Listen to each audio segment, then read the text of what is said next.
Eu vou pedir para você abrir a sua Bíblia comigo no livro de João, no capítulo 6, do verso 31 até o verso 35. Amém? João capítulo 6, do verso 31 ao verso 35. A palavra diz o seguinte: os nossos antepassados comeram o maná no deserto, como está escrito: ele lhes deu a comer pão do céu. Declarou-lhes Jesus: digo-lhes a verdade, não foi Moisés quem lhes deu o pão do céu, mas é meu Pai quem lhes dá o verdadeiro pão do céu. Pois o pão de Deus é aquele que desceu do céu e dá vida ao mundo. Disseram eles: Senhor, dá-nos sempre deste pão. Então Jesus declarou: eu sou o pão da vida. Aquele que vem a mim nunca terá fome. Aquele que crê em mim nunca terá sede.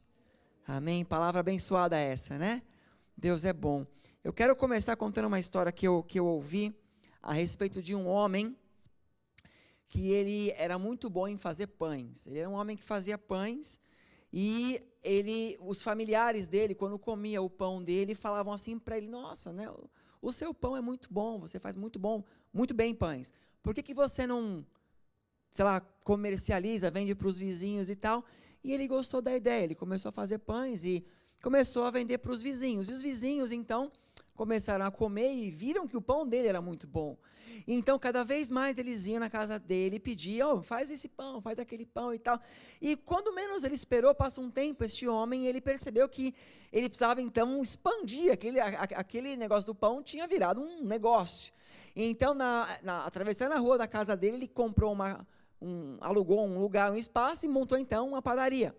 E ele começou ali, então, a vender muito pão, né? Então, os vizinhos começaram a falar com os outros amigos e parentes, e quando ele menos esperou, toda a vizinhança, todo o bairro, né, começou a ir lá e comprar pão. Ele contratou alguns padeiros para ajudá-lo, e ele trabalhava muito fazendo pão.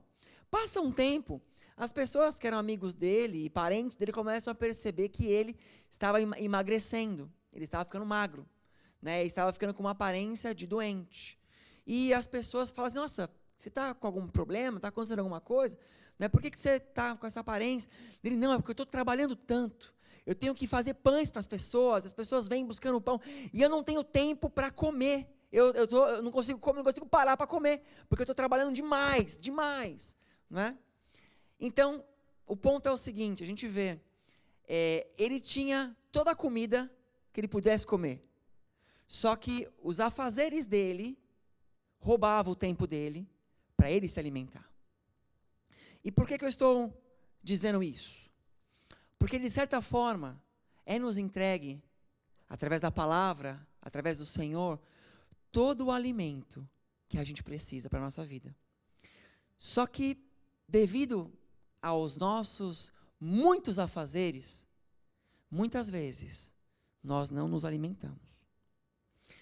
Tem um texto que está em Cânticos, ou Cantares de Salomão, capítulo 1, verso 6, que diz assim, aqui representa, né, a mulher que representa a igreja, né, espiritualmente falando nesse livro de Cânticos. Diz assim: não me fiquem olhando assim, porque estou escura.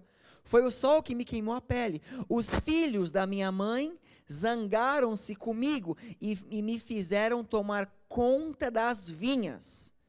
Porém, da minha própria vinha, eu não pude cuidar.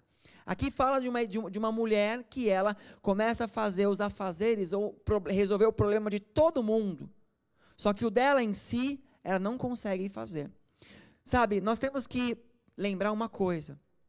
Nós somos filhos. Posso ouvir um amém? E o filho, ele tem tempo para se assentar na mesa para comer. Ele não fica trabalhando somente sem parar. Ele tem um momento que ele para. Então assim, não me leve a mal, mas não estou, né, querendo fazer colocar ninguém numa situação complicada, mas o grande ponto é o seguinte: quantas vezes nós vemos a igreja, a gente traz as nossas Bíblias, ou a gente abre o nosso aplicativo, lê os versículos que é dito, e durante a semana inteira, a sua Bíblia continua no mesmo lugar. Aí você olha de novo, novamente quando você volta para cá no domingo. Porque muitas vezes você tem muitos afazeres. E eu não estou dizendo para você que você é negligente em não ler a Bíblia ou não se alimentar. O ponto é que se nós não nos alimentamos de uma forma correta, logo ficamos doentes. O domingo, ele não pode ser apenas o dia que você se alimenta da palavra do Senhor. Posso ouvir um amém? A palavra do Senhor, que é o pão diário, ele deve ser alimentado diariamente. E através da palavra do Senhor, nós aprendemos e começamos a viver aquilo que Deus tem para nós. Lembremos o que eu já li várias vezes nos cultos, em Mateus capítulo 6, verso 33, que diz: buscai, pois, em primeiro lugar o reino de Deus e a sua justiça, e todas as coisas ou demais coisas vos serão acrescentadas. Já explicamos isso em alguns cultos atrás, mas, quer dizer, primeiro o reino de Deus sempre.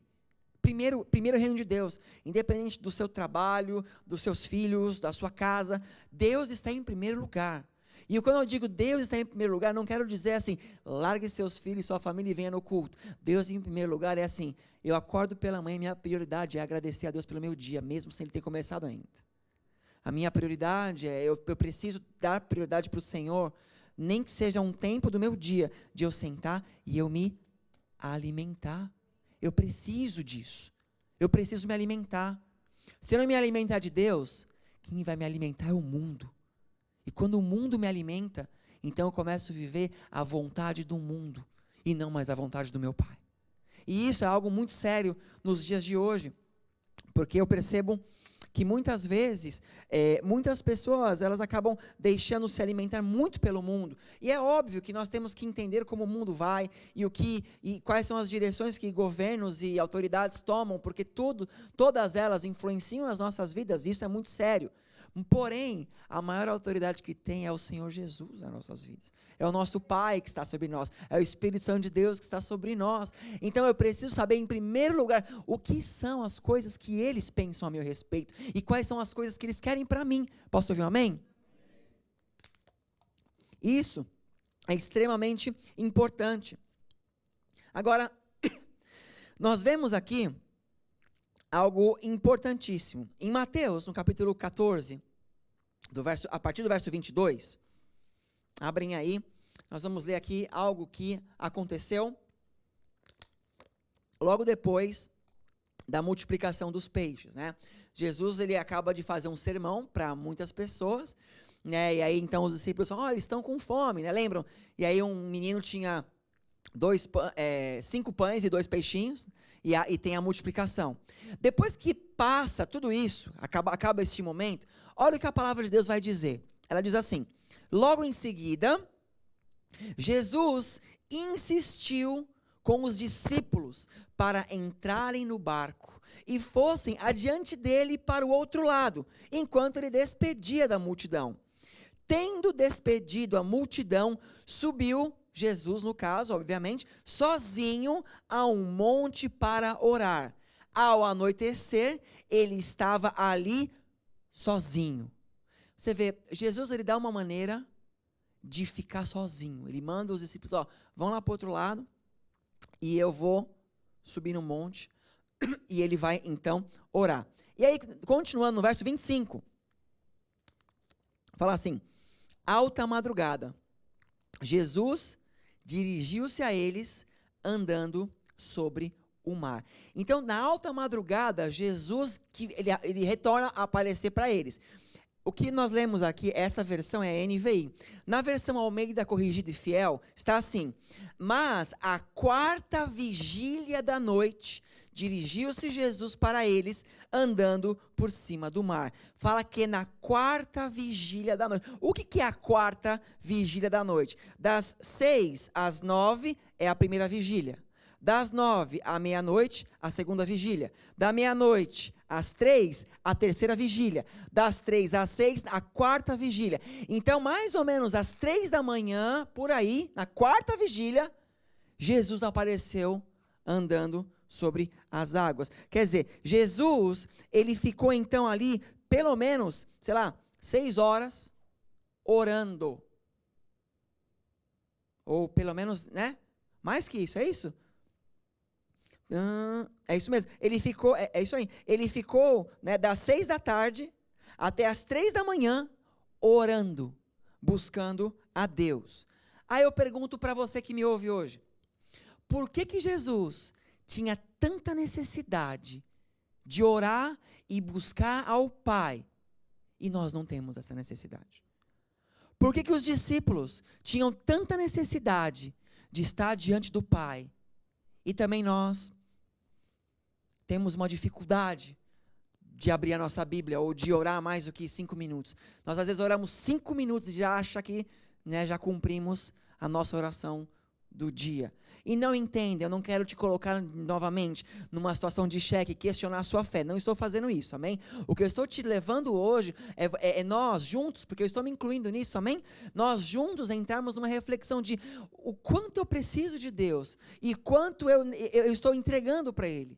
Será que a quantidade do que eu necessito de Deus tem sido justo o quanto eu estou entregando para Ele? Esse é um questionamento que nós precisamos entender. Nós precisamos nos alimentar. A palavra nos alimenta, amém? A oração, Deus não precisa da nossa oração para ser Deus. Quem precisa orar somos nós para nós. Quando você ora, você está entrando em comunhão com o Pai. Quem recebe na oração não é o Senhor, contudo, é você, sou eu. Quanto mais eu oro, quanto mais eu leio, quanto mais eu busco, mais eu me alimento, e se eu estou mais alimentado, então, nas decisões mais difíceis que eu posso tomar, nunca serão da minha cabeça, serão sempre da voz do Senhor que clama dentro de mim, porque eu estou cheio da presença dEle, amém? Deus nos escolheu para estarmos perto dEle. Você já parou para pensar que honra isso? Você foi escolhido. Deus te escolheu. Né? Em João capítulo 15, verso 16, diz assim: vocês não me escolheram, mas eu os escolhi para irem e darem fruto. Fruto que permaneça, a fim de que o Pai lhes conceda o que pedirem em meu nome. Amém? Percebam, já falei isso antes também. Deus não te escolheu para você ser salvo. Deus te escolheu para você ser santo. Olha o que diz a palavra em Efésios, capítulo 1, verso 4. Porque Deus nos escolheu nele, antes da criação do mundo, para sermos santos e irrepreensíveis em sua presença. Ora, como ninguém pode ser santo e não ser salvo, então sendo santo você é salvo, e como o único que pode salvar é Deus, amém, através de Jesus, mas é Deus, então Ele mesmo te chama para ser santo e te salva, está tudo na mão dEle. Então, uma vez que nós somos chamados para ser santos e para andarmos no caminho dEle, Deus, Ele tem o interesse e o amor em transformar a nossa vida de acordo com a imagem e semelhança do Filho dEle. Não é isso que diz a palavra, queridos, amém? A palavra diz lá em Romanos 8, 29, assim: pois aqueles que de antemão conheceu, também os predestinou para serem conformes o que, gente? A imagem do seu Filho, a fim de que ele seja o primogênito entre muitos irmãos. Agora pergunta, como que eu e você podemos ser a imagem e a semelhança de Jesus? Como alguém pode ser imagem e semelhança de Jesus? Vamos fazer uma encenação aqui, uma encenação entre aspas, vou contar uma história. Imagina assim que, porque eu sou um cara super legal, sou ou não sou, gente? Nossa. Hoje ia ter pastel e caldo de cana. Não vai ter mais. Então, de repente, você está chegando no meu aniversário aí, tá, você pensa, puxa, vamos fazer uma surpresa para o pastor? Aí alguém, como é que a gente está com um monte de designer aqui, ou gente que acha que é designer, né? Então, alguém fala assim, puxa, vamos fazer então um desenho do pai do pastor? A gente faz um desenho bonito assim, de família, o pai dele e tal, né? Aí eles vão lá e chegam no Gabriel, por exemplo. Ô Gabriel, você que é designer lá, né, dono de várias peças na GM ali e tal, você que domina tudo ali, né? Poxa, você não pode fazer o desenho do pai do pastor? Aí o Jean, perdão, aí é que eu estou te olhando, você é tão lindo, Jean. É que, aí o Gabriel ele fala assim, então, por mais que eu saiba desenhar, mas eu não conheço o pai dele. Mesmo que eu olhar para uma foto, né, se você quer impressionar o pastor, você tem que passar uma imagem que mostre uma emoção, né, que quando o pastor olha, não seja apenas uma representação, mas que seja algo que ele se identifique na hora que vê. Então, eu não conheço, eu não posso fazer isso, né, então não dá para mim fazer. Aí, beleza, aí de repente, o Edu é meu íntimo há 1000 anos, de repente o Edu já brincou comigo no parquinho, conhece meu pai, alguém vai no Edu, fala, puxa Edu, você pode fazer o desenho do... Não, puxa, eu conheço ele. Não, eu posso fazer. Aí ele faz o desenho e tal. E um dia, no meu aniversário, vocês vêm e me entregam o desenho. Na hora que eu olho e vejo o desenho, eu falo, é meu pai. Olha a expressão do sorriso dele. Olha a expressão do olhar dele. Olha a maneira que ele está. Quer dizer, eu só posso representar alguém que eu conheço. Não é assim? Então, para que eu e você possamos ser imagem e semelhança de Jesus Cristo, o nosso Pai precisa fazer que nós conheçamos a Jesus Cristo. E não existe ninguém que conheça mais a Jesus Cristo do que o Pai e o Espírito Santo de Deus. Não é isso? Não existe ninguém que os conheça mais do que Ele. Então, o que Deus faz? Deus coloca em você o Espírito Santo dele, no dia que você aceitou o Senhor Jesus como seu Senhor e Salvador. Deus te dá o Espírito Santo dele, e o Espírito Santo começa a habitar em você, e começa a transformar você. E sabe qual é a primeira coisa que o Espírito Santo transforma em você? A maneira que você vê o Pai. Você não vê mais ele como Deus ou como Senhor, você passa a vê-lo como Pai, porque Jesus o chamava de Pai. Pai. Deus já foi chamado de Senhor, de Jeová, de Yahvé, o tetragrama sagrado, de Yah, mas Jesus o chamava de Pai. Entra no secreto, e o Pai que te vê, te ouvirá. O Pai que te ouve. Quantos estão me entendendo? Ele começa a transformar você. E quando o Espírito entra em você, então a presença do Pai começa a habitar em você. E você começa a ser transfigurado. Não existe como entrar na presença do Pai e não ser transformado. Se você entrou na presença do Pai verdadeiramente, você será transformado. Tem uma passagem que eu gosto muito, que é quando Moisés ele vai falar com Deus, lá em Êxodo 34, do 29 ao 30, fala assim: ao descer do monte Sinai, com as 2 tábuas da aliança nas mãos, Moisés não sabia que o seu rosto resplendia por ter conversado com o Senhor. Quando Arão e todos os israelitas viram Moisés com o rosto resplandecente, tiveram medo de se aproximar dele. Quando Moisés entrou na presença de Deus, aqueles 40 dias, que Deus revelou, deu as tábuas para ele, falou da Arca da Aliança, do tabernáculo e tal. Quando Moisés desce, a presença de Deus refletia, o rosto de Moisés era a luz. Era a luz que quando os hebreus olharam, eles tiveram medo. Tipo assim, meu Deus. Por quê? A presença de Deus refletia em Moisés. Moisés, ele tinha passado ali como se fosse uma transformação naquele momento. E eu acho legal que o apóstolo Paulo, ele vai comentar também a esse respeito em Coríntios. Olha o que ele diz lá em 2 Coríntios, capítulo 3, do 13 ao 18. Ele vai dizer assim: não somos como Moisés, que colocava um véu sobre a face, para que os israelitas não contemplassem o resplendor que se desvanecia. Quer dizer, o que Moisés ele fazia? Quando a glória vinha, como a glória de Deus estava no rosto, toda vez que Moisés falava, a glória vinha. O que Moisés fazia? Porque o povo não tem medo, Moisés ele enfaixava, ele colocava um véu no rosto, para que a glória eles não tivessem medo. E obviamente depois aquela luz ia saindo, o porque ela ficava nesse véu. Mas o verso 14 continua, fala assim: na verdade, as mentes deles se fecharam, pois até hoje o mesmo véu permanece quando é lido a antiga aliança. Não foi retirado, porque é somente em Cristo que ele é removido. De fato, até o dia de hoje, quando Moisés é lido, um véu cobre os seus corações. Mas quando alguém se converte ao Senhor, o véu é retirado.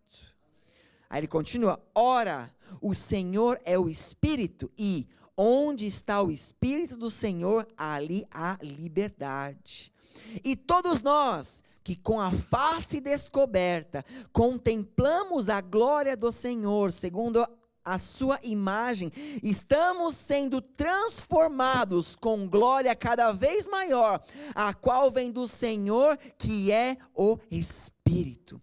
O apóstolo Paulo está dizendo assim: hoje, aquela glória que estava no rosto de Moisés, quando ele falava com Deus, uma vez que você aceitou a Jesus Cristo, a mesma glória habita em você, está em você. Então você entra na presença de Deus, você se enche da unção, da presença, você sente algo, porque habita em você, e essa presença, ela te transforma de glória em glória, cada vez mais. Quanto mais se aproxima de Deus, mais transformado você é. Por quê, pastor? Porque a cada vez mais você se torna imagem e semelhança do seu Filho. Dá uma salva de palmas ao Senhor em nome de Jesus. Amém? Agora, como que esse Espírito que habita em mim, ele vai fazer a obra que Deus quer que ele faça em mim? Eu aceitei, em um dado momento eu aceitei ao Senhor Jesus como meu Senhor, e o Espírito então passou a habitar em mim, e o Espírito começou a me mostrar o que é ser filho, o que é caminhar com o Pai de verdade. Agora, como que eu mantenho isso? Se alimentando. Se alimentando. A palavra de Deus em João capítulo 6, verso 63, diz assim: o Espírito dá vida, a carne não produz nada que se aproveite. As palavras que eu lhes disse são espírito e são vida. A palavra é vida.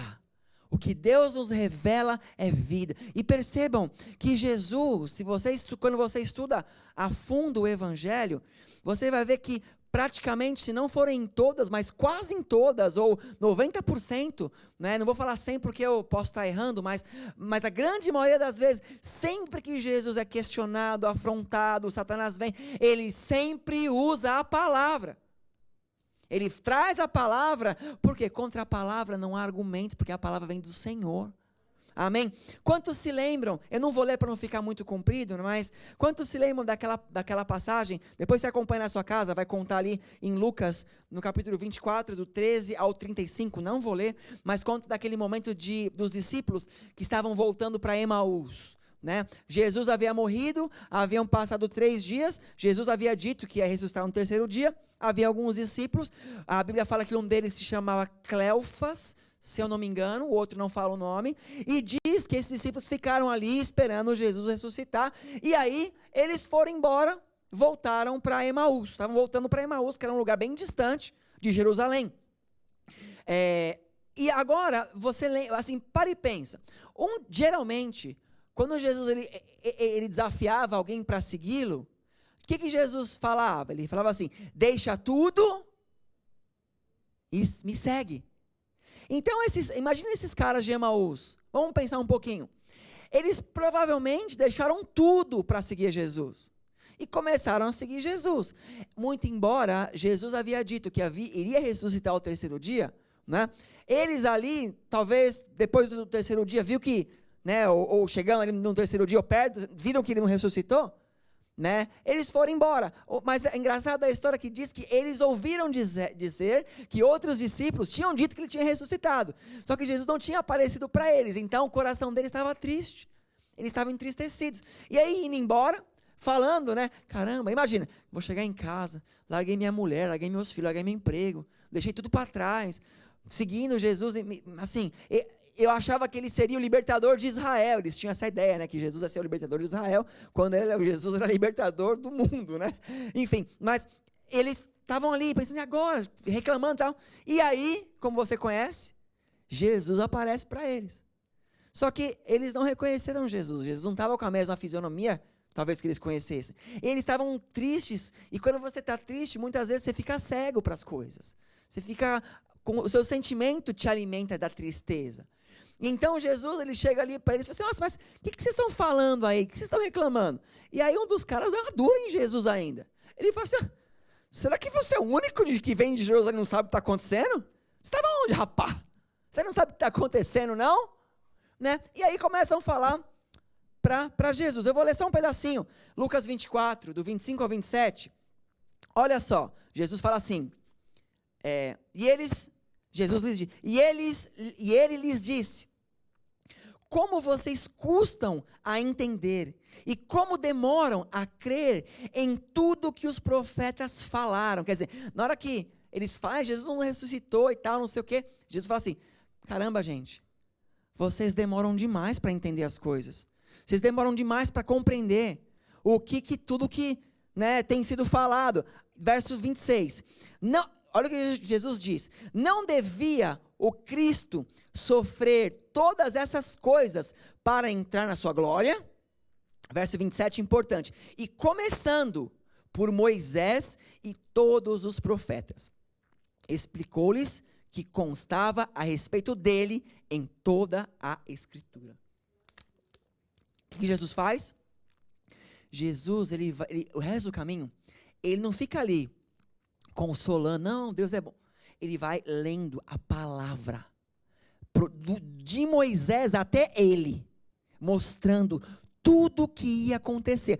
Quando Jesus termina, eles estão chegando na casa deles. Aí eles convidam Jesus para entrar. Quando Jesus entra e Jesus parte o pão, aí eles reconhecem que é Jesus. Mas olha só, Jesus usou a palavra para curar. A palavra para alimentar eles. Jesus não fez ali uma oração ou uma unção especial.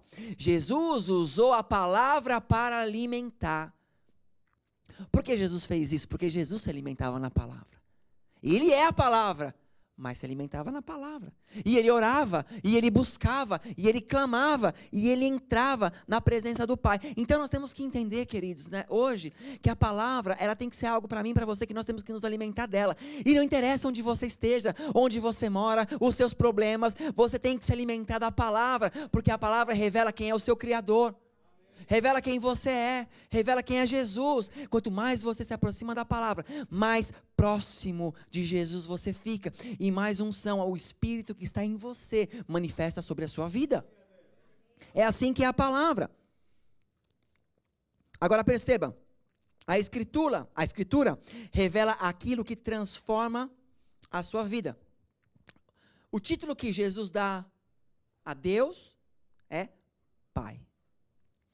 E assim que Jesus o chama, né? Nós não merecemos chamar a Deus de Pai. Mas mesmo assim, é assim que Ele quer que você chame Ele. Não é porque você merece ou não, é porque Ele quer. Ele quer que nós chegamos nele dessa maneira. Entra no secreto, como é que é? Entra no secreto do seu quarto e ali busca o seu Pai. E o seu Pai, no secreto, te recompensará. É isso, amém? Entre no secreto com seu Pai, e o seu Pai vai te recompensar. E por que a gente não entra? Por que a gente não pede? Que essa aqui é a promessa de Jesus. Entra lá e busca o seu Pai. Lê a palavra, ora com Ele, fala com Ele. Né? Sabe, por mais problema que nós temos na nossa vida familiar, dificuldades no trabalho, enfim, não interessa. Ele fala assim, vai lá e entra. Quantos são pai aqui? Levanta a mão. Amém. Você que é pai aí, se seu filho chega para você, ele agarra na sua perna, e ele fala assim, pai, eu quero ficar com você. Você não para tudo para ficar com ele? Você não larga, né? Vamos ajudar as mamães também. Você que é mãe, levanta a mão, você que é mãe aí.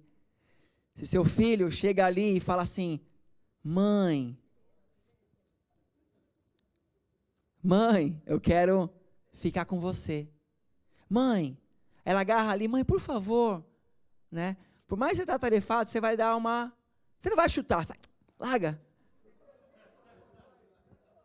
Fala Jesus, né? Mas, agora, se você acha que você vai chegar em Deus, que é seu pai, por mais problema que você tenha, por mais pecado que você tenha, você vai chegar no seu pai para se arrepender. Você acha que seu pai não vai te ouvir? Você acha que ele não vai te dar uma chance de novo? Enquanto você respirar, ele vai te dar chance. Porque ele é pai. Porque ele é pai. A palavra nos revela isso. Lembram quando Jesus ele está ali no Getsemane? Por 3 vezes, ele fala assim, Pai, se for possível, passa de mim esse cálice. Contudo, seja feito a tua vontade. Ele está na presença, Jesus está no momento humano ali, porque ele era homem mais sombrio, no início do momento mais sombrio da vida dele, sombrio no sentido de dificuldade. E ele fala assim, Pai, né? Agora, por que ele fala isso? Até porque hoje vamos ter ceia, então eu vou falar um pouco do cálice, mas por que Jesus ele fala isso? Você acha que Jesus ele estava falando assim, Pai, me livra da crucificação, não quero ser crucificado? De maneira alguma. O próprio Pedro falou para aquela vez, usado por Satanás, né? Pô, não, o senhor não vai morrer não, para trás de mim, Satanás. Jesus sabia que ele tinha que fazer isso, ele ia fazer. A dificuldade de Jesus, ou o que ele está clamando para Deus, não era para que ele não fosse para a cruz. Não era o cálice, né, do sofrimento que ele teria ali, né, como crucificado. Ele sabia que ele ia ser cuspido, ia ser apedrejado, ele ia ser crucificado nu, aquele paninho que você vê nos filmes, não esquece, foi crucificado pelado, porque era para ser humilhado. Foi dessa maneira. Você acha ali, Jesus ali encarcerado, você imagina se fosse Jesus, gente, havia apanhado, sido chicoteado, você acha que um brutamontes daquele, que bateu em Jesus, e falou, Jesus, você está afim de ir no banheiro, você precisa fazer suas necessidades, quer uma roupinha para você não ficar tão, gente, mas Jesus sabia de tudo isso, ele sabia que ia acontecer, mas não era dessa maneira, né? Não era por conta disso. Mas enfim, Jesus então ele chega na cruz, ele vai ali para a cruz. A palavra de Deus diz que a luz não se mistura com as trevas, não é isso? A palavra diz que a luz não se mistura com as trevas. Em 2 Coríntios capítulo 6, do 14 ao 15, diz assim, não se ponham em julgo desigual com descrentes, pois o que tem em comum a justiça e a maldade? Ou que comunhão pode ter a luz com as trevas? Que harmonia entre Cristo e Belial? Que há de comum entre o crente e o descrente? Quer dizer, a luz e as trevas, o pecado e a glória, não se mistura. Não se mistura anjo com demônio, não tem como você ter essa liga. E a palavra de Deus em João 8,12 diz assim, falando novamente ao povo, Jesus disse, eu sou a luz do mundo, quem me segue nunca andará em trevas, mas terá a luz da vida. Porém, Jesus em um dado momento, já naquela cruz,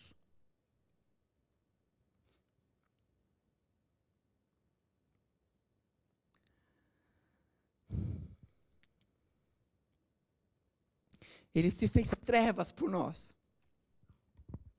Já naquela cruz, toda a maldade, a imundícia, tudo que era de ruim, entrou em Jesus naquele momento. O que era impossível, aconteceu na vida dele. Ele passou a ser um estuprador. ele passou a ser um homicida, ele passou a ser um ladrão, ele passou a ser um pedófilo, ele passou a ser a pior pessoa da humanidade inteira, porque as trevas entraram nele, por mim e por você.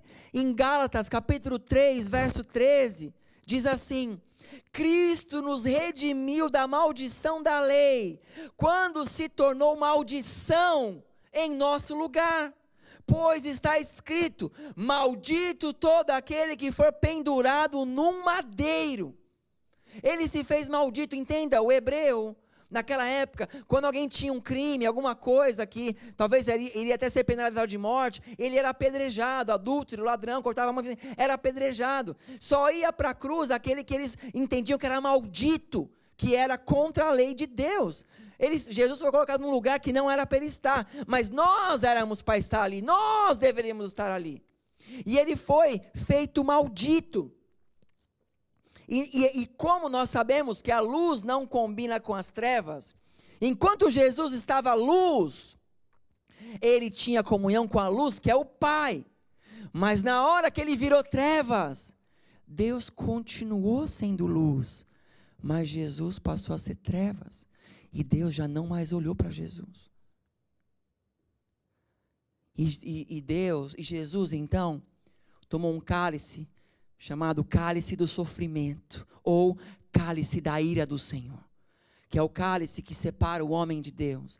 O judeu, quando ele faz a ceia, ele toma 4 cálices na ceia do judeu. Ele toma o primeiro cálice, chama-se cálice da escravidão, que lembra no momento deles no Egito. O segundo cálice chama-se cálice da libertação, quando eles foram libertos. O terceiro cálice é o cálice da promessa. Jesus toma os 3 cálices no momento da ceia, mas ele não toma o último cálice, que era o cálice do sofrimento. Esse cálice, ele toma espiritualmente na cruz, por mim e por você. E ali, quando Jesus fala: Senhor, passa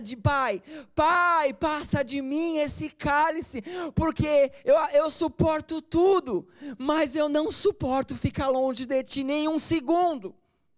Se for possível, eu não quero ficar longe de ti. Jesus era um homem que passava horas em oração, horas em palavra, cansado, ele ia lá e evangelizava, mostrava amor, corrigia, expulsava demônio. Ele fazia tudo sem parar, porque em todo o tempo ele estava diante do Pai. E Jesus se fez maldito. E quem me revela isso, gente? A palavra. Esse aperto no coração que você sentiu quando eu comecei a falar isso. Por que você sentiu isso? Porque a palavra mora em você, o Espírito mora em você. E sabe por que você sente isso? Porque o Espírito estava lá naquele dia e está em você hoje. Ele estava lá e ele está em você. E quando nós lemos isso, ele que está em você, ele lembra e ele sente. Contudo, no terceiro dia Jesus ressuscitou. E quando ele ressuscitou, nós podemos ler algo que está em 1 Coríntios, capítulo 15, do 55 ao 57, que fala assim: onde está a sua vitória, morte? E agora, morte, onde está a sua vitória, Satanás? Onde está a sua vitória? Onde está a morte? Obrigado. Onde está a morte, o seu aguilhão? O aguilhão da morte é o pecado, e a força do pecado é a lei. Mas graças a Deus, que nos dá a vitória, por meio do nosso Senhor Jesus Cristo.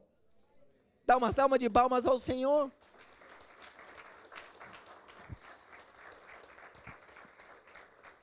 E como você aprende isso?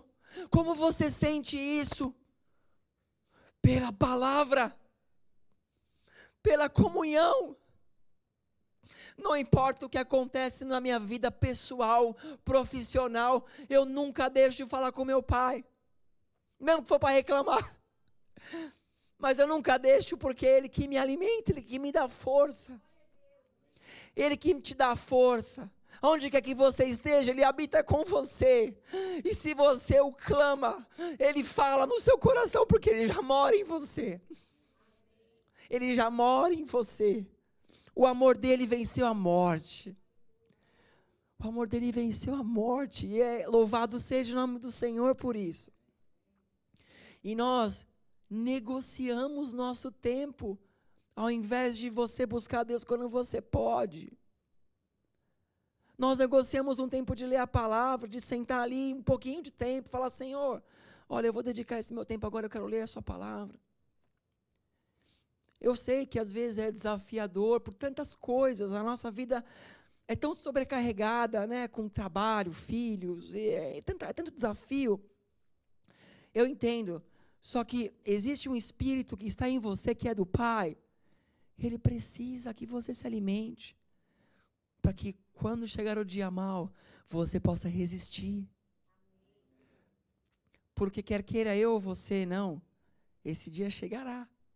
Chegará um dia que o que vai te suprir não é o seu alto salário, não é o seu carro, não é a sua casa, não são seus parentes, não é o que você conquistou, mas é o Senhor.